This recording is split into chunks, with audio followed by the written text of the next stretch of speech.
So I know I'm in the middle of my men versus women series about sexual harassment and assault, but before I finish that, we have another big problem in America I want to hit on real quick first. It's called guns. Actually, wait, don't shoot. Let me correct myself. Hang on.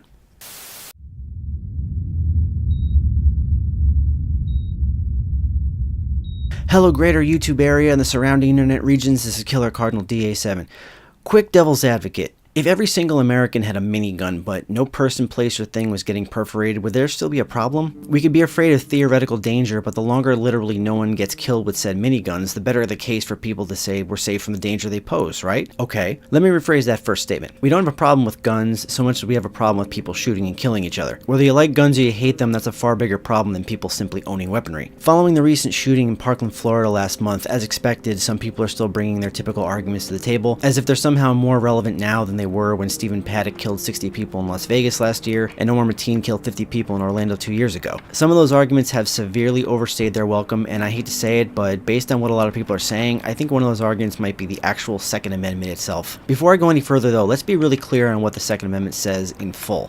A well-regulated militia being necessary to the security of a free state, the right of the people to keep and bear arms shall not be infringed. Most people call up that second half, the common summary, right to bear arms. I've done it myself. The first half of the sentence is the real motivation for the amendment, so let's put that second half aside for now. When people process this phrase, a well-regulated militia being necessary to the security of a free state, they tend to think of a free state that they need to secure by inferring the opposite of freedom: imprisonment, incarceration, slavery, suppression, things most average human beings fear. So in other words, in order to prevent us from being slaves of government, in order to keep our government from overreaching its power, in order to keep government from suppressing us, we the people need weapons. Seems good-natured enough on parchment. One of the ways liberals choose to rail against the Second Amendment is by saying that the right of citizens to bear, quote, arms was more reasonable in 1791 when all people had were muskets and flintlock pistols. Given their slower firing rates and longer reload times compared to modern weapons, those historical guns can only kill a few people in a short time, even if a couple people work together. But with an AR-15, a single person is capable of killing 50 or 60 people and injuring hundreds more in a similar amount of time. Thus, quote, the right to keep and bear arms, unquote, should be rethought due to how much more efficient modern weapons are compared to historical ones. At first, I thought that was a decent argument. I made it myself in a past video called Double-Edged Rifle, where I sarcastically implied arms equated to high-powered rifles our forefathers couldn't possibly have conceived. Non-self-promoting link is in the description. I didn't mention muskets, but I still went in a similar direction with my approach. I think I state that point better here than I did back in October, but I'll admit my error and say it's still not the best argument, as it just implies the amendment's language isn't that specific about what arms means. Honestly, if colonists in 1791 knew AR-15s were coming down the line, they'd likely want us to have them, even if they didn't write future weaponry into the Second Amendment, so simply saying but arms means muskets doesn't really work. I'll take my due lump on that one. However, even though equating arms with muskets doesn't really work, there's a reason that a, quote, well-regulated militia could bear arms in the protection of a free state hundreds of years ago. Back then, that free state could actually have won fighting its government. I am no historian by any stretch of the imagination, but think about it. Back then, if American government became, quote, tyrannical, what would that have involved? About 20 or 30 old-ass white dudes with heavy coats, powdered wigs, carrying muskets. Even if they had some degree of military to abuse in the name of said tyranny, and that military sided with the government, even if it were closer to 50 old-ass white dudes or even 100, if that government made laws 4 million people didn't like, and they collectively rebelled against them, that government would be pretty screwed. Muskets may suck compared to AR-15s, but if both the populist rebels and the colonist government had them, tyranny still wouldn't last more than a day. The Second Amendment was essentially that government acknowledging its weakness. They're the lawmakers and pencil pushers, but they have an obligation to work for us. And if that citizenry was on the same page, if they were in agreement, if they were working together, they could literally take the entire country over with little effort. Putting a law into place that says those citizens could have guns then would unquestionably tip the scales in the people's favor, regardless of what those guns actually were. Fast forward to 2018. There are 326 million people in America, and some people today want access to AR-15s. Why? Because they think that'll protect them from a, quote, tyrannical government. Personally, I don't have a problem with you protecting yourself. You want rifles? Have at it. Keep in mind one thing though. If you want them because you want protection from government, just know that they've slightly upgraded their hardware since 1791. Have you seen some of the shit they've got? They got unmanned drones, laser-guided missile strikes, Abrams tanks, Apache helicopters, armored personnel carriers, anti-tank rifles with fucking infrared scopes, shoulder-mounted rockets, stealth bomber planes, satellite imagery. Are you getting the picture yet? If our government actually decides to go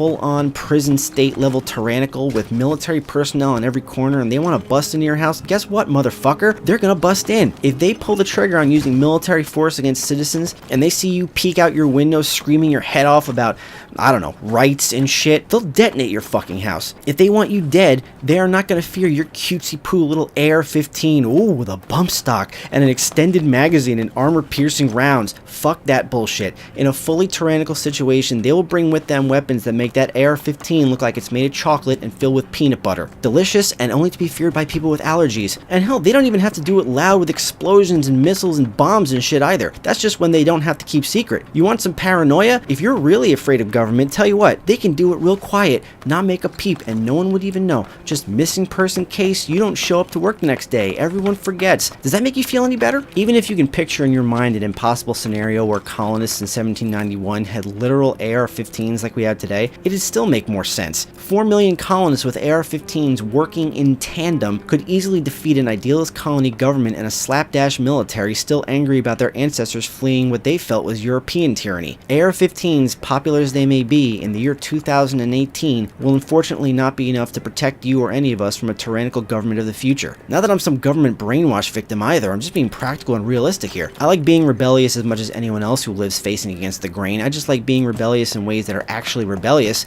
and not just what the majority thinks is rebellious. The NRA can put Dana Loesch front and center in their marketing like a hotter version of Charlton Heston talking about, "You'll take my gun from my cold dead hand," but here's the thing. The majority of people who repeat those words and that sentiment think they're being ultra badass and retro. Oh, they're going out in a blaze of glory fighting their own government over their rights and their livelihood and their survival, when here's the reality. The majority of those people, if not all of them, have never once literally physically fought their government. Many of them have never killed even a single human being. Many of them have only fired their AR-15 on the gun range, and given what I just said about technology and firepower a few moments ago, it would be completely understood and fair if those same cold dead hand people chose instead to bitch and whine on Twitter and Facebook and blogs and comment sections, as opposed to actually raising a hand against government agents or military personnel, let alone firing on any of them with any intent to kill. After all, shall not be infringed after the right to bear arms, not being specific to either government or citizens. It makes sense if that's the reason so many pro-gun advocates go after liberals, instead of Republicans in bed with the NRA. They get to appear like they're protecting America from those who would make us, quote, vulnerable, those who would undermine the Constitution, those who would take away our rights. Tyrannical government is either A, astronomically far-fetched, or B, impossible to fight with just AR-15s. I'm not saying we the people don't have the power to fend off government. I'm saying citing that phrase from the Second Amendment doesn't hold water for a handful of reasons. Conservatives, listen to me for a minute here. Most of you spend an inordinate amount of time during your day looking at liberals as snowflakes, right? People who lament their weakness, people who play identity politics, people who melt at the slightest word, people whose feelings make them afraid of warm enough temperatures, people who obsess over being victims every second. And I'll be honest, some days, not all the time, once in a while, I do agree with you on that. I've been taking plenty of note of the many ways some of them actually do get fucked over by the same government you're afraid of, and while I respect their anger and desire for change, and I want to help them get some of those reasonable changes, here's something we can all agree on. For any person from any background to see themselves as nothing more than a victim every single day is unquestionably unhealthy. I'm going to channel my inner Tony Robbins here, but if you can't even envision a future where your life looks better, you'll never ever get there. That being said, one of the major reasons I try to fight the problems social media can bring about is that social media isn't just entertainment anymore. Granted, cat memes and pet videos and kids saying the darndest things are still very prevalent, but these days it's even more about people validating each other's philosophies on life. It's people's deepest fears spreading onto other people looking for confirmation that they aren't crazy. It's the negativity and self-consciousness and paranoia of some people narrowing the views of others, regardless of how many facts need to be reprioritized, bent, distorted, or coded in all sorts of manipulative language that makes even the most well-to-do folks think their lives are in just as much danger as other people. For all the time the NRA tells you about how guns are the best expression of individual freedom, I got news for you. Different individuals view the idea of tyranny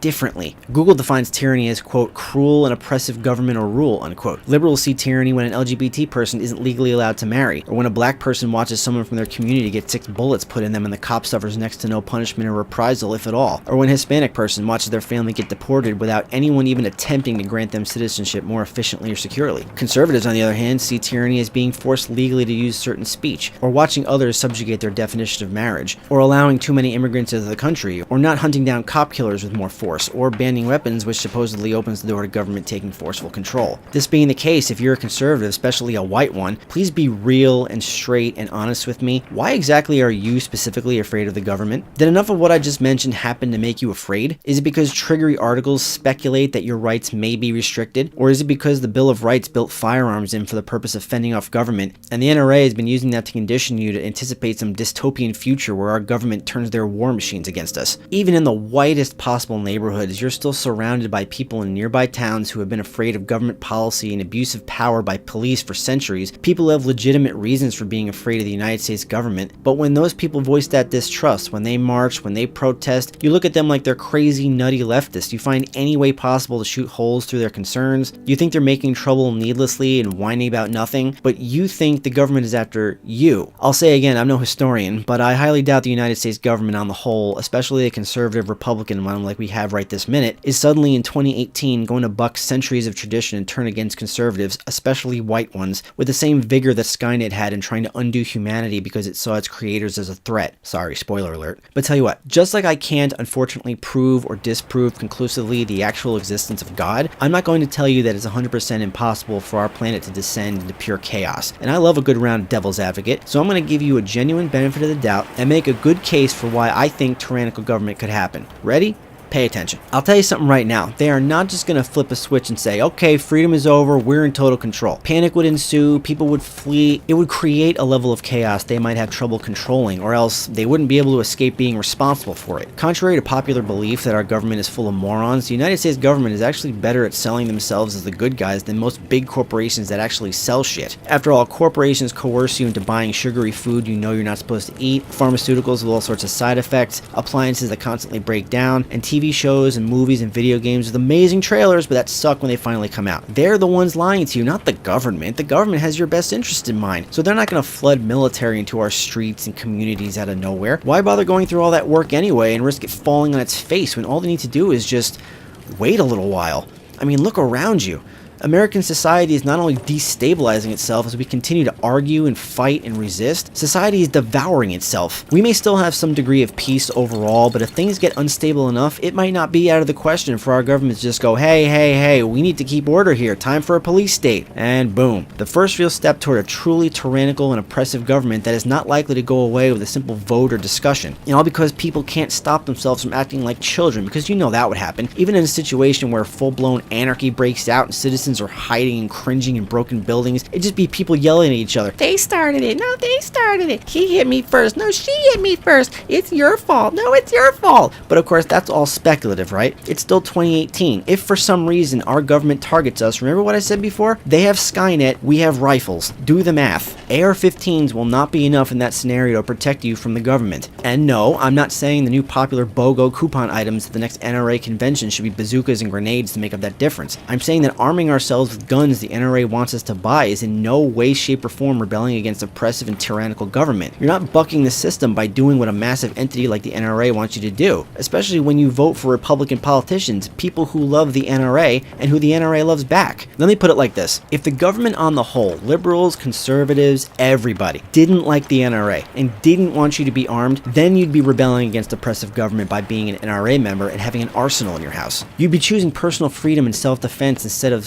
sacrificing self-defense for your freedom like the government would want you to do. They'd have legitimate reason to fear you because you have weapons they're scared of. But that's not how it is. When we have a majority of Republicans and conservatives in government, and those politicians and the NRA are both encouraging you to arm yourselves and turn against your fellow citizens, you're on the same team as government. This is not an NRA versus government situation. You're not protecting yourselves from government by buying what they're selling you. It's a citizens versus citizens situation. All in the name of truth, which is such a fucking gray area these days. But see, that's one of the biggest problems here. Truth. Wayne LaPierre from the NRA truly believes gun ownership is a God-given right. Our forefathers probably believed that too, and there isn't a shred more evidence for that now than there was back then. When it comes to religion, you can maybe argue a simpler idea, like God doesn't like abortion because of the sixth commandment, thou shalt not kill, that embryos and zygotes are innocent humans that shouldn't be needlessly killed. I'm pro-choice and agnostic, so I don't agree that such a procedure should be illegal or comparable in any way to murdering a grown human or a fully born child. I still at least understand understand where that argument's coming from. But if you're going to make that argument, and then in the next breath tell me God wants us to have guns, tools that serve only one purpose, which is to kill each other, we really need to see some type of receipt or email confirmation, because there isn't a single thing that makes sense about that level of contradiction. Even if you say, well, it's just for self-defense. So God wants us to develop stronger destructive tools just so we can obliterate people who attack us better? Jesus tells us to turn the other cheek and pay our taxes, but God says fuck them up the ass with hollow points. Anyone else not adding that up? Hopefully as Americans we can agree that most other countries' theocracies, even if some are peaceful, with all due respect, still set a potentially dangerous precedent. They basically say to their people, either you believe in this ideology, this creation story, this set of rules about a being you've never ever seen or heard speak, or we can punish you. Most of us in America would likely view that as a bit unfair, right? Using an ideology like religion to force its people to do things they may not believe in. In America, our laws aren't quite as harsh. My video here is mainly examining the Second Amendment, but the First Amendment is the one that protects not only freedom of speech, like so many call up, but also freedom of religion. In other words, people can believe what they want. Then again, when it took as long as it did to make something as basic as marriage legal for the LGBT community, and conservative politicians are still finding ways to reverse that decision by any means necessary, up to and including siding with states' rights, something that would be fought over 70 years after the Second Amendment was put into place, kind of makes me think freedom of religion isn't so much a freedom as you're free to believe in God, but if you don't, you're on your own. In regard to states' rights, though, gonna deviate on a little sidebar. Many of us have thought for a long time that the Civil War was about slavery. Yes and no. For some people, it was about states not wanting to be told what to do by the overarching federal government. Some people thought that the end of slavery would tear apart southern economies, as well as bring about a repeat of the massacre of white people in Haiti by a slave revolt in 1804. I certainly could be wrong, like I said, not a historian, just a guy looking up shit on the internet, but I imagine based on what I'm reading and what I linked in the description that if some states wanted to continue owning slaves, then Robert E. Lee likely felt they should be able to based on a simple principle like states should be free to do as they please. Lee may not have been fighting specifically for slavery, okay. He may not have been a raging white supremacist, okay. And the Confederate battle flag may not have been originally intended, as many liberals feel, to be an icon of black oppression, even though that's what it later kind of became, but Lee was still fighting for an environment where slavery would probably be allowed to continue, as I've never heard of any well-known figures in history leading the charge to concede a set limit to the rights their states would actually have should they have one. So here's why this sidebar is important. The Second Amendment of the Constitution built in the right of Americans to arm themselves against its government should they feel that government was becoming tyrannical. Well, lo and behold, some people felt the end of slavery was a tyrannical abuse of government power, and what happened? About half the country rose up. We had a, quote, war between the states, lasted 4 years, and after all that bloodshed and death, the side that wanted states' rights lost.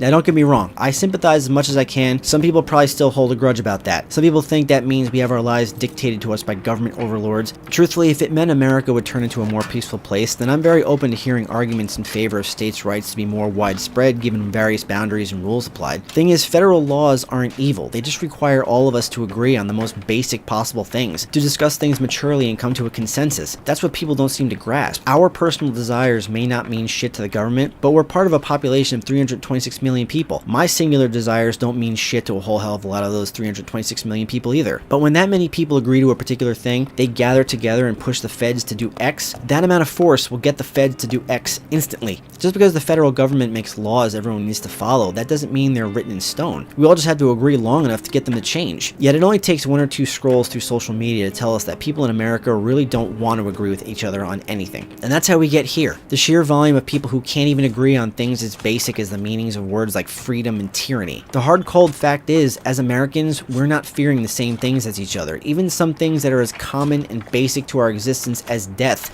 and protecting each other from experiencing it. We're not working toward the same goals. We're not concerning ourselves with other people's well-being even a little bit. Unless they're just like us and we identify with them, then we need to move mountains to help those people. Remember what I said before about the ratio of government to populace near the beginning? How a well-regulated militia in 1791 could overpower their government? That wasn't possible because the word arms needed to be specifically defined down to the ammunition. There weren't people marching in the streets chanting that God wants me to have a musket. It was possible because if those 4 million people agreed to what was necessary to fix things, if they formed a plan, if they put that plan into motion, they could feasibly take government back from those who would abuse that power. They could fight together and win pretty easily. Look what happened when America fought itself though. It lasted 4 goddamn years. We were split in half in a horrible war that was only 150 years ago. There are people living today that are 100. Some of them have parents or grandparents who fought in the Civil War. That's not very far back. back. It's no wonder people still have a bad taste in their mouth over it. But while I get that for some people those wounds are still fresh, many of them have chosen to despise their fellow citizens instead of work together. The main reason the Constitution and the Bill of Rights were feasible to draft up in the first place was because despite differing opinions among citizens and government officials, those rulers knew that there needed to be certain basic things that we all agreed to. These days we can't even agree, let alone do it for long enough to put them down on paper. Everyone wants to be a rebel, everyone wants to be unique, and everyone wants to do the different thing that gets them attention and validation. I'll admit, that includes yours truly. Yet my brand of rebellion tries to gather up everyone's arguments in the same place and see what makes the most sense. Try to find some solution for as many people as possible to be happy, even if it's not perfect or ideal, and even if it goes against what I personally feel or believe. It's kind of shocking to me that that's the rebellious thing to do. So by this point you're probably asking, what was this all about? What's the point of attempting to quote disarm the Second Amendment if it's not to take guns away from people? Like most of my videos, this isn't just aimed at conservatives, it's directed at everyone. If you happen to be white or conservative or both and you've made it this far in the video, thank you for hearing me out completely. I genuinely appreciate you. Please do me a favor and like this video, drop me a comment, share, subscribe, all that good shit, and I'll reward you by reiterating, if you want an AR-15, I don't want to stop you from having it. I just want you and others to be more reasonable about why you want it. If you want it to protect yourself and your home and your family, maybe even your community, from robbers, muggers, terrorists, and crazy people, that's fine with me. Those are dangers you can defend yourself from with an AR-15. But wanting an AR-15 to protect just yourself from government simply because the Second Amendment implies that government may be a danger? Sure, it's not impossible that our government could lose their shit on us, but our government especially isn't something you alone can fend off with an AR-15, even with a well-regulated militia. Conventional weapons alone won't do that job. That's a problem that requires all of us, 326 million Americans, to see eye to eye to resolve, simultaneously through communication and cooperation. If you, conservative or liberal, truly in your heart don't want to see government drop the hammer and apply cruel and oppressive government or rule, the best thing we can all do, regardless of our side of the aisle or our lane, is to stay calm and stop arguing. Disagree, sure, discuss and engage in discourse, all good things. Please discourse the shit out of this video, share whatever feelings you want. But eventually, we need to accept the best course of action, even if that course doesn't work swimmingly for me specifically,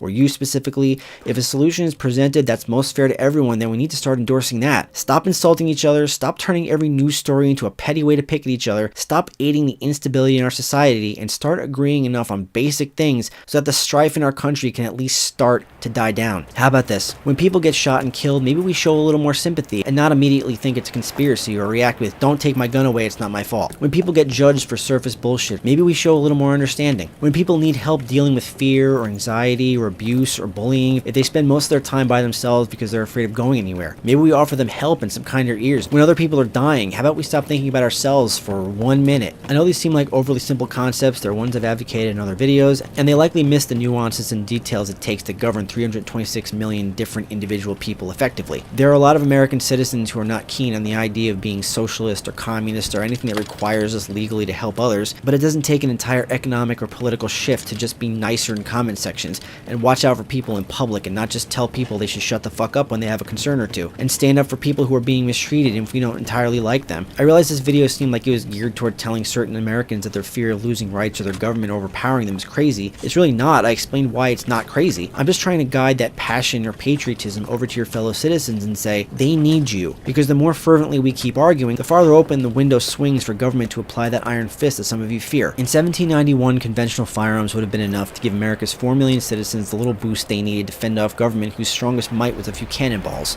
In 2018, if the Republican US government we currently have throws off the restrictions and for some reason suddenly deems Trump voters to be a target despite centuries of thinking white people are just the greatest, we could be armed with as many AR-15s as you can stuff into a Walmart shopping cart, and we'd still be severely underpowered compared to our government, our military, the NSA, the FBI, the CIA, and everything else they have to keep dangerous free thinkers from growing too strong. The only real way for us to have power is to look at the people next to us and appreciate them regardless of our differences. The more our society splinters into smaller and smaller groups, the more power government and corporations and anyone else with enough power or resources truly have over us. Tell you what, if I'm going to talk mostly to conservatives, how about I speak your language for a second? Mark 3:25. A house divided against itself cannot stand. Some of you cultural liberal types might know this lesson from the Aesop fable, The Four Oxen and the Lion. But wherever you choose as the source of the lesson, the moral is still the same. United we stand, divided we fall. We are our worst enemy. Americans in 2018 are having severe problems stopping themselves from judging each other first, being afraid of each other first, thinking friends and relatives and acquaintances are all out to get us first. Paranoia is sweeping our nation. And when you live your life enveloped by that much fear, I guess it's only a matter of time before you think carrying one or more rifles everywhere you go is something you need to do. What I mean by disarming the Second Amendment is not let's get rid of it so that it's easier to take your guns away. This isn't a veiled attempt to make Americans vulnerable to government oppression, and it's not trying to restrict your right to defend yourselves. It's about all of us working to make guns secondary in our lives and instead make our primary concern be each other's safety. A lot of people say guns don't kill people, people kill people. Very true. But that shouldn't be explained because you see guns being unfairly bullied or judged by mean people. That declaration should be used in a way that pushes people to take more action and realize the responsibility they themselves have by owning a weapon. Guns are tools. They're inanimate objects. They don't do shit on their own. This is also true. They allow us to perform actions like hurting and killing people easier, and they should be treated as such, just tools, rather than as the foundation of a group's identity, which for some people in the world is hard to separate from the reason they were invented in the first place. When we unite against common adversaries that threaten enough of us, we can be equipped with rocks and sticks and we might win. Depending on the harshness of that threat, real guns might help against those common adversaries more than rocks and sticks, which is why I'm okay with them staying in people's hands. But there are people who are afraid of that due to what guns have caused. If everyone in America agreed they should be banned, I'd be okay with that as well, but there are people who don't want that either because they're afraid of being harmed themselves, so we reach a massive impasse. What do we do? My main concern is simply that we agree, but since that's seeming more and more impossible all the time, then we need to take the conversation to the next step and at least figure out what people with guns need to do and what people without guns need to do to help keep everyone around us safe from harm. Whatever the fuck your political leaning is, I'd really like to think we all want to keep each other safe from harm. We don't want to see anyone else get hurt. We all want to do something to help. And if you haven't said that today, do me a favor and tell people, especially ones who may think the opposite of you. If you don't agree with anything else I've said in this entire video, please tell me you at least agree with that much. We can all help in our own ways too. If consulting people in their grief is more your speed, do that. If marching around town with a gun and defending others in your neighborhood or community is your bag, do that. If holding seminars or education sessions to teach people about what certain weapons are and how they work is something you have experience with and that'd make you a happy camper, do that. If building therapy centers to encourage people to share their feelings and express them in healthy ways to hopefully dissipate or diffuse isolation or judgment that may lead to either mental illness or mass shootings is what you're into, do that. Whatever you prefer, just help each other. It's not the end of the story, it's simply a place to start. Clearly, proceeding as we have been for years is not solving anything, and you can throw all the stats in my face that you want. Well, technically mass shootings aren't really on the rise given these numbers. They become at least annual. That's more than should happen, and that's damn sure more than other countries with the same amount of violent media available to scapegoat. Choose a way to help others and do it. Because if shootings like Parkland and Las Vegas and Pulse teach us anything, life is exceptionally fragile, and the longer you wait to do something, the more chances you miss to do anything. Sorry, Tony Robbins, I guess, came back to visit. This is Killer Cardinal DA7 reminding you to use your head, be nice to each other, and take the time to think. Talk to you later.